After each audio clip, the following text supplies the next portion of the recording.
多谢品选，今日透早2点外，台北市大学园境伫巡逻时，看到一台无挂车牌乌多摆准备要去问的时，这个骑乌多摆人毋但无停，佫正向冲撞警察车，遭300公尺公安方掠到。事后警方发现讲，这个骑乌多摆人是咧15岁，无去学校读册学生，就要被依照妨害公务罪侦办。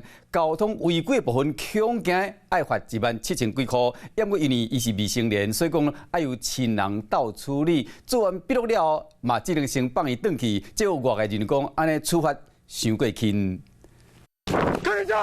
看这个骑士脚底抹油遭甲真紧，警察嘛无简单，地几表情就冲起来将人压制在地。趴下！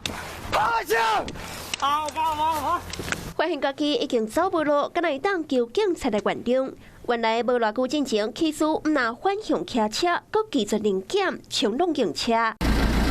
警察车轰弄一个烂哥哥，跳水的技师竟然是一个15岁的长学生。代志都发生伫今仔日半暝2点外，当时警察伫安康路路检，发现机车无开大灯，嘛无挂车牌，反向弄警车了后，遭300公尺导风掠到。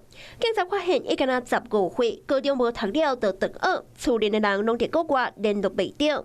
后续依照妨害公务罪来个侦办，严格做完笔录，敢来当先放伊回去。他所犯的这个所谓妨害公务，也不是所谓刑法上的重罪，所以法院通常可能就只会给予所谓训诫、交付保护管束或令入适当的机构这样子的行为。那成年人的话，当然就会可能会比较重，就会把他关进所谓的监狱中这样子。通常18岁以前的犯罪，外界嘛查袂到前科记录。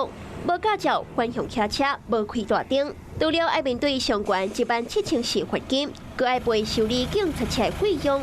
只是无满18岁无经济能力，恐惊也是厝里的人斗入钱领领，对少年人来讲根本无要无紧。这款的保护伞，敢要互大学生变作是治安的温柔。